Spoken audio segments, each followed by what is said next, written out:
Samba Enredo visita a história do Brasil, o samba enredo e os movimentos sociais. Diz aí, você sabe que o samba enredo foi nas últimas décadas o núcleo em torno do qual gravitou uma das mais genuínas manifestações artísticas e cultural brasileira? Se não sabe, então fique aí que eu vou lhe contar com um livro. Escrito por Sérgio Dias e Rubi Santos Aquino, editora moderna, do ano de 2009. São 150 páginas. Samba Enredo visita a história do Brasil. Dizem que no Brasil tudo acaba em samba, ou em pizza.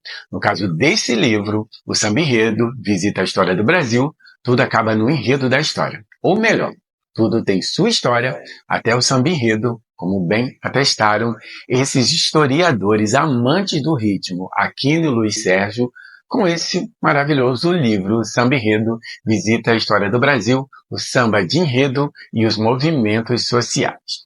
Leitura leve, você vai ter a oportunidade de ver sambas que retratam temas históricos e movimentos sociais, muito bem distribuídos. É bem agradável de fazer a leitura desse livro. E nesse livro se inclui sambas enredos, suas motivações e o contexto em que foram produzidos.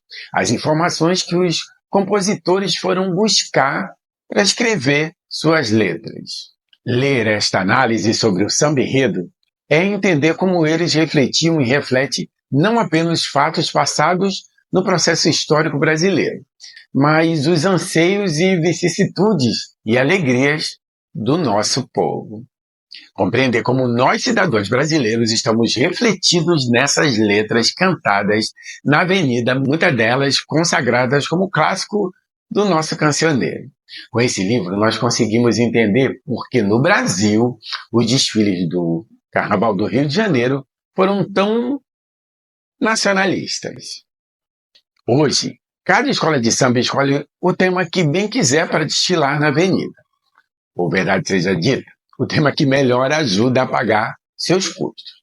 Mas durante 60 anos, os enredos só podiam abordar assuntos nacionais.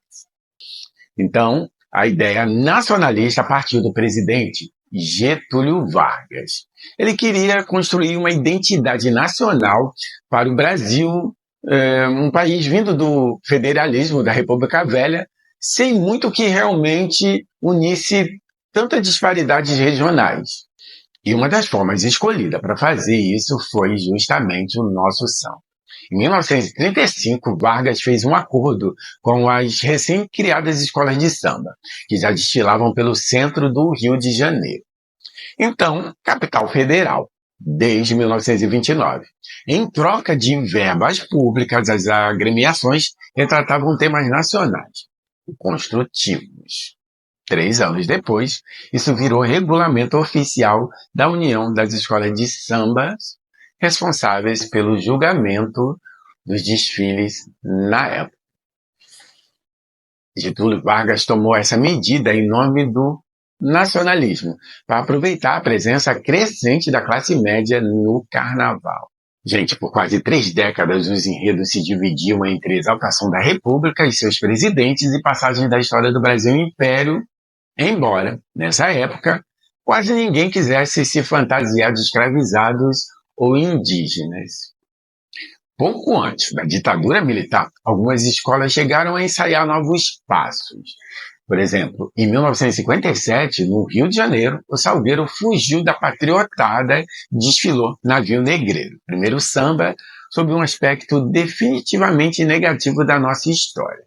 Para quem não viu o vídeo sobre esse samba, tem no canal. Dá uma olhada que vale muito a pena. Agora, o reconhecimento desse outro lado da história do Brasil só viria em 1963 com a vitória do enredo Chica da Silva. Novamente, com o Salgueiro, os compositores passaram a se preocupar mais com a veracidade da história para escrever a letra dos sambas. Gente, durante a ditadura militar, até as agremiações endureceram e adotaram um tom oficialesco em seus sambas enredo. Para lembrar a criação dos Correios, a Estação Primeira de Mangueira, no Carnaval de 71, saiu com o enredo Modernos Bandeirantes. 2 anos depois, a Beija-Flor tentou mostrar a preocupação dos militares com o enredo Educação para o Desenvolvimento. Agora, uma curiosidade. A nomenclatura Samba Exaltação surgiu em 39. No entanto, a ideia de sambas que faziam menções honrosas a algo já existia desde o início da década de 1930. Quando Getúlio Vargas se tornou presidente da República, nesse período, os compositores passaram a escrever letras que exaltavam o Brasil e o governo. Também em 1939, Vargas criou o Departamento de Imprensa e Propaganda, conhecido como DIP. Até então, o samba era voltado à malandragem e, a partir daí, o governo investiu no uso de música como veículo de sua ideologia, principalmente de entusiasmo ao trabalho, chegando a distribuir verba para escolas de samba para que abordassem temas de cunho patriótico em seus desfiles. Vale ressaltar que no começo dos anos 80, um clima de luta pelo fim da ditadura, as escolas passaram a variar mais seus temas, homenageando figuras culturais e falando sobre movimentos populares. A guinada culminaria em 1989 com a imperatriz Leopoldinense, que exaltou 100 anos de República com o enredo Liberdade, Liberdade, abre as asas sobre nós. A escola que falou de história simplesmente porque quis, e não pela obrigatoriedade do regulamento, e foi campeã do Carnaval Carioca naquele ano. A obra é dividida em 4 capítulos. O primeiro vai de Cabral a Dom João, 1500 a 1808. O segundo capítulo é a chegada da corte ao apogeu do Império, 1870 a 1930. E o terceiro é o acaso do Império, ao fim da República Velha, 1870 a 1900.